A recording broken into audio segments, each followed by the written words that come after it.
all those students of class 10th। आज physics का दूसरा लेसन प्रकाश का अपवर्तन का कुछ पार्ट्स हम लोग का बचा हुआ है। अभी यही लेसन चल रहा है, उसको हम आगे बढ़ा रहे हैं।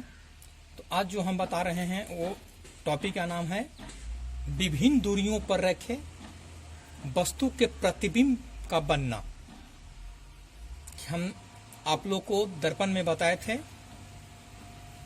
कि यदि एक दर्पण में हम बताए थे कि ये दर्पण है आपका, इसको अवतल दर्पण कहते हैं। ये लाइन था, मुख्य अक्ष था, ये पी था, ये एफ था और ये आपका सी था। तो हम सारा चीज बताए थे, 6 कंडीशन आपको कि जब वस्तु को हम अनंत पर रखेंगे, अनंत और वक्रता केंद्र के बीच में रखेंगे, वक्रता केंद्र पर रखेंगे, वक्रता केंद्र और एफ के बीच में रखेंगे, एफ और पी के बीच में रखेंगे, ठीक ना, एफ और पी के बीच में रखेंगे। तो 6 कंडीशन बताए थे, एक बार आप इसको देख लेंगे। आज वही 6 कंडीशन को हम लेंस में बताने जा रहे हैं। एकदम सेम चीज, ऐसा कुछ नहीं है, सारा पोजीशन वही रहेगा। बस अंतर ये है कि मैं बताया था कि जब लेंस हम बनाते हैं तो इसका पॉइंट्स जो है एफ और 2f होता है और दोनों तरफ इसका होता है एफ डैश और 2f डैश होता है और ओ को प्रकाशीय केंद्र कहते हैं। तो जब वस्तु अनंत पर स्थित है, अनंत के मतलब होता है स्पेस, अंतरिक्ष, जिस चीज को हम लोग देख नहीं सकते, सिर्फ इमेजिन कर सकते हैं, जैसे स्टार, प्लेनेट, सन, ये सब सारे चीज हैं। तो लिखा है कि अनंत पर स्थित वस्तु का प्रतिबिंब मुख्य फोकस पर बनता है और यह प्रतिबिंब वास्तविक, उल्टा और वस्तु से छोटा होता है। सेम चीज उस दर्पण में भी है, बस बनाने का तरीका है कि वस्तु को हम अनंत पर पहले एक लेंस बनाएं, मुख्य अक्ष को बनाएं, उसके बाद इस दोनों को अलग करने के लिए लाइनिंग जो है दोनों को अलग करता है। 2 रे हम लोग भेजते हैं, दोनों रे जहां इंसिडेंट करता है वहां पर किसी वस्तु का प्रतिबिंब बनता है। तो मैं बताया था कि प्रतिबिंब बनाने से पहले हमको ये चीज याद होना चाहिए कि आखिर प्रतिबिंब बनता कहाँ है। तो प्रतिबिंब मुख्य फोकस पर बनता है, तो हमको टारगेट रखना है मुख्य फोकस के सामने, ठीक है, वास्तविक, उल्टा और वस्तु से छोटा। तो ये वस्तु है, एक रे हम यहां से सेंट किए हैं, ये मुख्य अक्ष के समानांतर नहीं है इसलिए फोकस से थोड़ा पहले कट जाएगा, और एक रे हम ओ से भेजे हैं। तो दोनों जो है एक दूसरे को यहां पर काटा एफ के सामने। तो एफ के सामने जो काटा है, ठीक ना, इसी को हम लोग ये प्रतिबिंब कहते हैं। इस वस्तु का प्रतिबिंब जो है इस यहां पर बना। तो देखिए कंडीशन सबके लिए, ये जो कंडीशन है आपको सभी के लिए कंडीशन बनाना है, ठीक ना। देखिए सबसे पहले हम लोग एक लेंस बनाएंगे। लेंस के दोनों सरफेस को अलग करने के लिए बीच वाला एंड को, ये दोनों एंड को मिलाते हैं। ये मुख्य अक्ष होता है, ठीक ना, ये मुख्य अक्ष होता है और ये ओ होता है। यहां से देखिए ये एफ होगा और एफ के दूना दूरी पर 2f होगा। जस्ट एफ डैश होता है और 2f डैश होता है। ये कंडीशन 6 में बनाना है, ठीक ना। उसके बाद हम वस्तु का पोजीशन रखेंगे और उसके बाद इमेज को बनाएंगे। ये कंडीशन हम लोग 6 में बनाएंगे, ठीक ना। अब नेक्स्ट में चलते हैं कि जब वस्तु अनंत और 2f डैश के बीच स्थित है, जैसे ये 2f डैश हो गया, इधर अनंत है, तो यहाँ पर है, तो अनंत और 2f डैश के बीच स्थित किसी वस्तु का प्रतिबिंब f और 2f के बीच, अर्थात ये f हुआ और ये 2f हुआ। यहाँ पर ध्यान से देखेंगे, ये f है और ये 2f है, ठीक है, बीच बनता है। यह प्रतिबिंब वास्तविक, उल्टा और वस्तु से छोटा बनता है।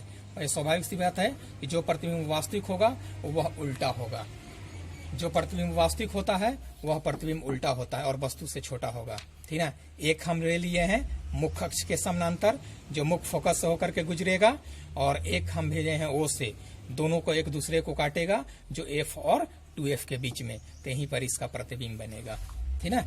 ये दूसरा कंडीशन है। ये तीसरा कंडीशन में हम आते हैं कि जब वस्तु जो है, जब वस्तु 2f डैश, यहाँ 2f डैश पर स्थित है, जो वस्तु जो है 2f डैश पर स्थित है। तो देखिए 2f डैश पर स्थित किसी वस्तु का प्रतिबिंब 2f पर बनता है और यह प्रतिबिंब वास्तविक, उल्टा और वस्तु के बराबर होता है। वास्तविक, उल्टा और वस्तु के बराबर। जितना बड़ा हम वस्तु रखेंगे प्रतिबिंब उतना ही बड़ा बनेगा। ठीक ना, देखिए ये वस्तु है और ये प्रतिबिंब है। कंडीशन वही, एक रे हम मुख्य अक्ष के समानांतर भेजते हैं जो मुख्य फोकस से होकर के गुजरेगा, और एक रे हम लोग ओ से भेजते हैं जो 2F के सामने कहीं पर काटेगा, और जहां कटेगा वहां 2F को हम लोग मिला देते हैं। तो ये हो गया 2F।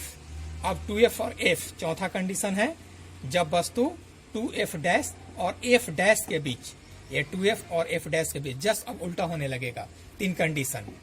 तो जब वस्तु 2F डैश और F डैश के बीच स्थित किसी वस्तु का प्रतिबिंब 2F और अनंत के बीच, क्योंकि अनंत और 2F के बीच का प्रतिबिंब 2F और F के बीच बना था, इसलिए 2F डैश और F डैश का बीच का प्रतिबिंब 2F और अनंत के बीच बनेगा।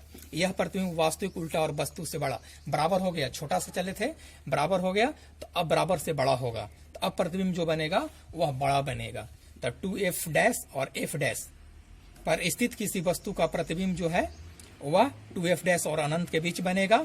यह प्रतिबिंब वास्तविक, उल्टा और वस्तु से बड़ा होगा। सेम कंडीशन, कंस्ट्रक्शन को ज्योमेट्रिकल करेंगे, उसके बाद हम वस्तु को यहाँ पर रखेंगे, एक रे भेजेंगे, मुख्य फोकस से होकर के गुजरेगा, और एक रे ओ से भेजते हैं हमेशा। ठीक ना, ये दर्पण से भी आसान है। अब आते हैं हम लोग, ये जो है 5वें कंडीशन में 2F डैश और F डैश हो गया। 5वां कंडीशन जो हो गया, जब वस्तु जो है वह F पर स्थित है, तो याद कीजिए कि जब वस्तु अनंत पर था तो उसका प्रतिबिंब F पर बना था। तो जब वस्तु को हम F पर रखें तो प्रतिबिंब उसका अनंत पर बनेगा, अर्थात ये दोनों रे एक दूसरे को नहीं काटेगा। लेकिन कंडीशन क्या है, F डैश पर स्थित किसी वस्तु का प्रतिबिंब अनंत पर बनता है। ठीक ना, ये अनंत पर बनता है। यह प्रतिबिंब वास्तविक, उल्टा और वस्तु से बड़ा होता है। खैर यहाँ बड़ा है, ये बहुत बड़ा होता है।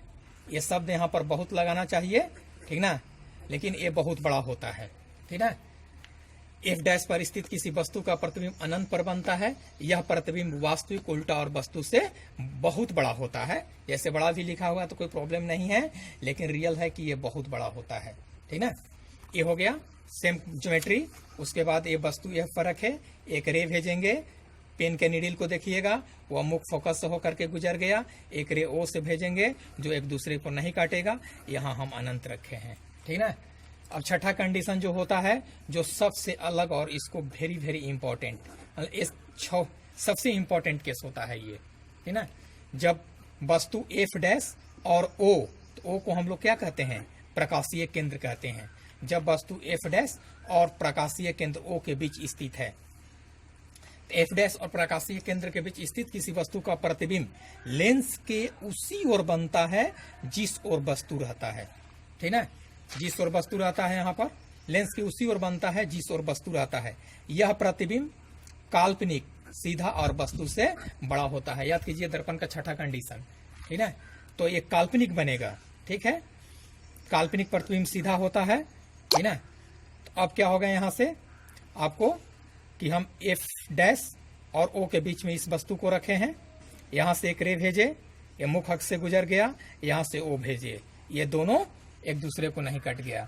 जो कंडीशन होना चाहिए, एक और चीज है जो हम नहीं इसमें दिखाए हैं, आप वीडियो के माध्यम से इसको कंप्लीट कीजिएगा। इस दोनों रे को हम पीछे बढ़ाते हैं, ये रे और ये रे जो है, इस दोनों को हम पीछे बढ़ाएंगे।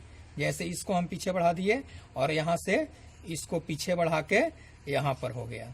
ठीक ना, इस 2F को हम कंडीशन से हटा देंगे और ये यहाँ पर बन गया, क्योंकि कंडीशन नहीं देना है कि प्रतिबिंब कहाँ बनेगा। ठीक ना, ये प्रतिबिंब इधर ही बनेगा।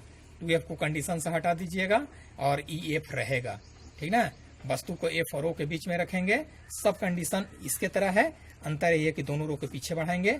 जहां दोनों रे एक दूसरे को काट देगा, इस वस्तु का ये प्रतिबिंब होगा, ये काल्पनिक बनता है।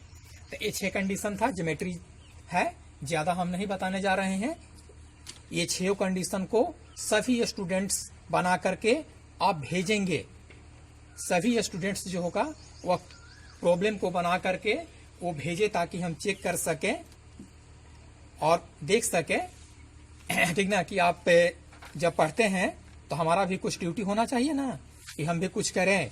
तो आप जो है इसको बना करके भेजिए, ताकि हम उसको चेक कर सके, देख सके। बहुत सारे बच्चे को कल हम फोन करके बोले हैं, नहीं भेजते थे, लेकिन आज से आप भेजिए।